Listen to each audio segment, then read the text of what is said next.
Добрый день, меня зовут Бülent Köşker. Я являюсь генеральным директором компании ТО Анка Групп. Наша компания занимается по переработке бобовой культуры. По красной чечевице мы лидирующая компания по Казахстану. Наша продукция 80% идет на экспорт.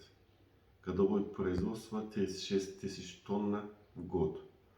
20 человек работают в нашем автоматизированном заводе. С помощью Казахинвест мы планируем увеличивать нашу производительность.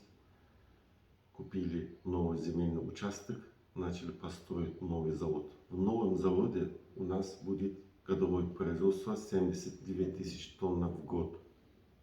Мы открыты работать с госорганами. Мы просим субсидия, чтобы увеличивать нашу производительность и нашу продукцию продавать в новом рынке.